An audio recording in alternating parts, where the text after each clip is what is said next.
જય શ્રી કૃષ્ણ પ્રિય દર્શક મિત્રો, મારી આ યુટ્યુબ ચેનલ શ્રી હરિભક્તિ રસમાં તમારા બધાનું હાર્દિક સ્વાગત છે. આજના વિડીયોમાં આપણે વસંત પંચમીના તહેવાર વિશે શ્રવણ કરીશું. વસંત પંચમીનો તહેવાર કયા દિવસે ઉજવવાનો છે? આ દિવસે માતા સરસ્વતીની પૂજા વિધિ કેવી રીતે કરવાની છે? આ દિવસનું મહત્ત્વ શું છે? આ દિવસે શું કરવું જોઈએ, શું ન કરવું જોઈએ, અને આ દિવસના મુહૂર્તો વિશે પણ આપણે શ્રવણ કરવાના છીએ. તો વિડીયો તમે અંત સુધી જોતા રહેજો. હિન્દુ ધર્મમાં વસંત પંચમીનું વિશેષ મહત્ત્વ છે. વસંત પંચમીનો તહેવાર દરેક વર્ષે મહા મહિનાના શુક્લ પક્ષની પાંચમે ઉજવવામાં આવે છે. વસંત પંચમીને માતા સરસ્વતીના પ્રાગટ્ય દિવસ તરીકે ઉજવવામાં આવે છે. આ સાથે બધી ઋતુઓમાં શ્રેષ્ઠ વસંત ઋતુ પણ શરૂ થાય છે. ગીતામાં ભગવાન શ્રી કૃષ્ણએ કહ્યું છે કે ઋતુઓમાં હું વસંત ઋતુ છું. તેથી વસંત ઋતુને શ્રેષ્ઠ માનવામાં આવે છે. વસંત પંચમીનો દિવસ ખૂબ જ શુભ માનવામાં આવે છે. વસંત પંચમી એક અજાણ્યો શુભ દિવસ છે, જેમાં કોઈ પણ પ્રકારના શુભ કાર્યો કરવા માટે આ દિવસને એટલે કે વસંત પંચમીના દિવસને ખૂબ જ ઉત્તમ અને શુભ માનવામાં આવે છે. જ્ઞાનના દેવી માં સરસ્વતી દેવીની કૃપાથી, દયાથી, પ્રસન્નતાથી મૂર્ખ પણ પંડિત બની જાય છે, અબુદ્ધ પણ બુદ્ધિમાન બની જાય છે. આ દિવસે સરસ્વતી માતાની કૃપા અને આશીર્વાદ મેળવવા માટેનો ઉત્તમ દિવસ છે. વિદ્યાર્થી જ્ઞાનની શરૂઆત આ દિવસથી કરી શકે છે. વિદ્યાનો કારક ગુરુ છે અને ગુરુ પીળા કલરથી પ્રસન્ન થાય છે. આથી માતા સરસ્વતીની પીળા વસ્ત્ર ધારણ કરીને પૂજા આરાધના કરવાનું મહત્ત્વ છે. વિશેષમાં માતાને પીળા ફૂલો, પીળા રંગનો કેસર મિશ્રિત પ્રસાદ પણ ધરાવવાનું મહાત્મ્ય છે. વર્ષભરમાં અતિ મહત્ત્વના મુહૂર્તમાં વસંત પંચમી અણધાર્યું મુહૂર્ત ગણાય છે. આ દિવસે બધા પ્રકારના શુભ કાર્યો જેમ કે સગાઈ, લગ્ન, વાસ્તુ, મુંડન, ગૃહ પ્રવેશ, વિદ્યા આરંભ જેવા કોઈ પણ શુભ કાર્યો પંચાંગ કે મુહૂર્ત જોયા વિના કરી શકાય છે. ઋતુકાળ મુજબ વસંત પ્રવૃત્ત થાય છે. પ્રકૃતિના ખીલવાથી રંગબેરંગી ફૂલોનો અપ્રતિમ નજારો જોવા મળે છે કે જાણે પ્રકૃતિ સોળે કળાએ ખીલી ન હોય. આ વસંત ઋતુમાં ગુલાબી ઠંડીથી મનને પ્રસન્નતા મળે છે. લગ્ન માટે વસંત પંચમી એ અણધાર્યું એટલે કે ખૂબ જ ઉત્તમ મુહૂર્ત મનાય છે. લોકો મહા મહિનાના ગાળામાં લગ્ન કરવાનું વધુ પસંદ કરતા હોય છે અને તેમાં પણ વસંત પંચમીના દિવસે ખાસ કરીને લગ્ન કરે છે. આ ઉપરાંત સરસ્વતી દેવીની ભક્તિ લોકો જ્ઞાન મેળવવાના આશયથી વધુ કરતા હોય છે. જેઓ વિદ્યાર્થીઓ છે, અભ્યાસુ છે, તેઓના માટે ભક્તિ કરવા માટે આ દિવસ શાસ્ત્રોમાં ઉત્તમ કહ્યો છે. સોનું, ચાંદી, વાહન વગેરે જેવી વસ્તુની ખરીદી માટે પણ વસંત પંચમીનો તહેવાર ખૂબ જ ઉત્તમ માનવામાં આવે છે. વસંત પંચમીના દિવસે માતા શારદાની પૂજા કરવામાં આવે છે. જ્ઞાનની દેવી માતા સરસ્વતીની પૂજા પ્રાપ્ત થતાં જ્ઞાન અને કળાના સમાવેશથી મનુષ્યના જીવનમાં સુખ અને સમૃદ્ધિ આવે છે. વસંત પંચમીનો દિવસ જ્ઞાનના દેવી માતા સરસ્વતીને સમર્પિત છે. તેથી આ દિવસે માતા સરસ્વતીની વિધિ વિધાનથી પૂજા કરવાથી વિદ્યા અને બુદ્ધિ આવે છે. શાસ્ત્રો અનુસાર વસંત પંચમીના દિવસે ભગવાન શિવ અને દેવી પાર્વતીજીનો તિલકોત્સવ થયો હતો અને તેમના લગ્નની વિધિઓ શરૂ થઈ હતી. આ દૃષ્ટિકોણથી પણ વસંત પંચમીનો દિવસ લગ્ન માટે શુભ માનવામાં આવે છે. આ દિવસે ભૂમિ પૂજન પણ કરી શકાય છે અને નવા કાર્યોની શરૂઆત પણ કરી શકાય છે. હવે આપણે વસંત પંચમી કયા દિવસે ઉજવવાની છે તેનું મુહૂર્ત અને માતા સરસ્વતીની પૂજાનું મુહૂર્ત કયું છે તે પણ આપણે જાણી લઈએ. પંચાંગ અનુસાર 2025ના વર્ષમાં મહા મહિનાની શુક્લ પક્ષની પંચમી તિથિ 2 ફેબ્રુઆરી રવિવારના રોજ સવારે 9:14 શરૂ થઈ 3 ફેબ્રુઆરી સોમવારના રોજ સવારે 6:52 પર સમાપ્ત થશે. ઉદય તિથિ અનુસાર વસંત પંચમીનો તહેવાર 2 ફેબ્રુઆરી અને રવિવારના રોજ મનાવવામાં આવશે. વસંત પંચમીના દિવસે 2 ફેબ્રુઆરી અને રવિવારના દિવસે સરસ્વતી માતાની પૂજાનો શુભ સમય સવારે 7 વાગે અને 9 મિનિટથી શરૂ થઈ બપોરે 12 વાગે અને 35 મિનિટ સુધીનો રહેશે. આ શુભ અવસરે સરસ્વતી માતાની પૂજા માટે 5 કલાક અને 26 મિનિટનો શુભ સમય પ્રાપ્ત થઈ રહ્યો છે.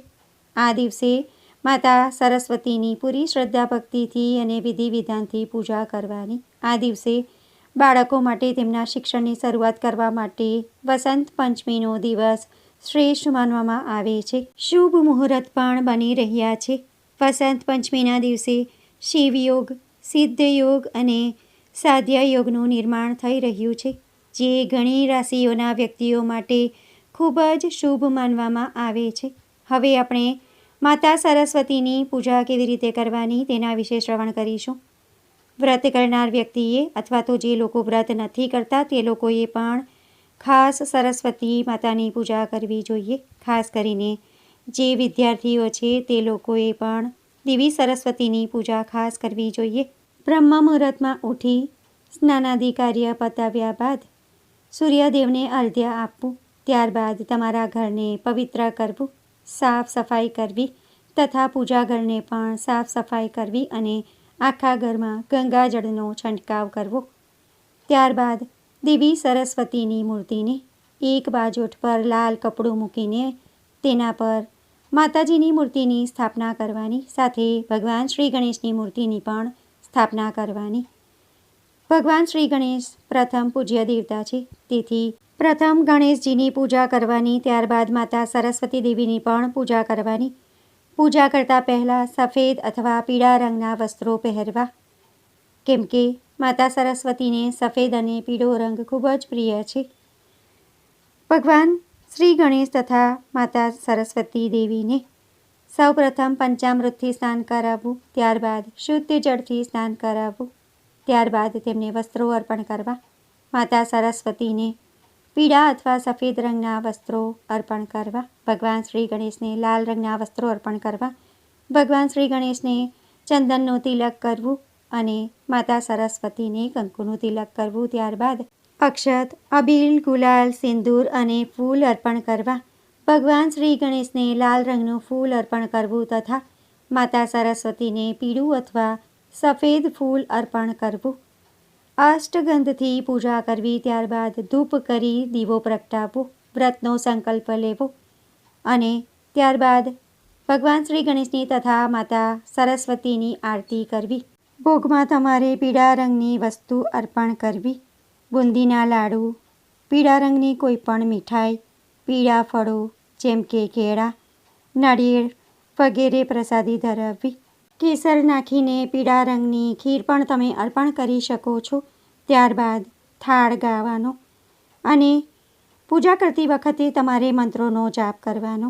જ્યારે તમે પૂજા કરો છો તો પૂજા કરતાં પહેલાં વિદ્યાર્થીઓએ તમારી જે પણ વસ્તુઓ છે, પુસ્તક, પેન કે કોઈ પણ વસ્તુ તમારે પૂજામાં મૂકવી. સંગીત પ્રેમી લોકોએ સંગીતના સાધનો, જે લોકો પેઇન્ટિંગ કરે છે તેમણે પેઇન્ટિંગ બ્રશ અથવા કોઈ પણ વસ્તુ તમે પૂજામાં મૂકી શકો છો. માતાજીની મૂર્તિની સમક્ષ આ બધી વસ્તુઓ મૂકવાની અને પૂજા કર્યા બાદ તમે પાછી લઈ શકો છો. પૂજા કરતી વખતે તમારે ભગવાન શ્રી ગણેશનો મંત્ર જપ કરવો. ઓમ ગમ ગણપતયે નમઃ મંત્રનો તમે જપ કરી શકો છો.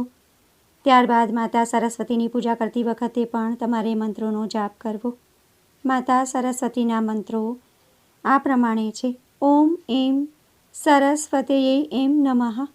બીજો મંત્ર છે ઓમ એમ હ્રીમ ક્લીમ મહાસરસ્વતી દેવ્યે નમઃ. ત્રીજો મંત્ર છે ઓમ સરસ્વતી નમઃ. ચોથો મંત્ર છે યા દેવી સર્વભૂતેષુ વિદ્યારૂપેણ સંસ્થિતા નમસ્તસ્યૈ નમસ્તસ્યૈ નમસ્તસ્યૈ નમો નમઃ. આ બધા મંત્રોમાંથી તમે કોઈ પણ એક મંત્રનો જપ કરી શકો છો. ત્યારબાદ પ્રસાદને અડોશ પડોશમાં વહેંચી દેવો. આખો દિવસ માતા સરસ્વતીનું નામ જપ કરવાનું. માતા સરસ્વતીના સ્તોત્રનો પાઠ કરવાનો. ભગવાન શ્રી ગણેશ તથા માતા પાર્વતી બુદ્ધિ તથા વિદ્યાના દેવતા છે. તો તેમની વિધિસર પૂરી શ્રદ્ધા ભક્તિથી પૂજા ભક્તિ કરવાથી તમારી બુદ્ધિ અને વિદ્યામાં વૃદ્ધિ થશે અને ભગવાનના આશીર્વાદ તમને પ્રાપ્ત થશે. તમારું જીવન સુખમય બની રહેશે અને તમને જીવનમાં સુખ, સમૃદ્ધિ અને યશની પ્રાપ્તિ થશે. આ દિવસે દાનનું પણ ખૂબ જ મહત્ત્વ છે. તેથી કોઈ ગરીબ વિદ્યાર્થીને તમે પુસ્તક, પેન, પેન્સિલ, ફૂટપટ્ટી અને રબરનું દાન કરી શકો છો. તેનાથી માતા સરસ્વતી ખૂબ જ પ્રસન્ન થશે અને તમને સારા આશીર્વાદ આપશે અને તમારી બુદ્ધિમાં અને વિદ્યામાં વૃદ્ધિ થશે. તો ભક્તો, આજના વિડીયોમાં આપણે વસંત પંચમીના દિવસનું મહત્ત્વ શું છે તે જાણ્યું અને આ દિવસે શું કરવું જોઈએ, પૂજા મુહૂર્ત શું છે, પૂજા કેવી રીતે કરવાની તે પણ જાણી. વિડીયો તમને પસંદ પડ્યો હોય અને ઉપયોગી લાગ્યો હોય તો વિડીયોને લાઇક કરી બીજા બધા લોકો સુધી વિડીયોનો પ્રચાર કરજો, જેથી બીજા લોકો પણ જાણકારી મેળવી શકે. કોમેન્ટમાં જય સરસ્વતી માતા જરૂરથી લખજો. ફરી મળીશું એક નવા વિડીયો સાથે. ત્યાં સુધી બધા ભક્તોને મારા જય શ્રી કૃષ્ણ. વિડીયો જોવા માટે ધન્યવાદ.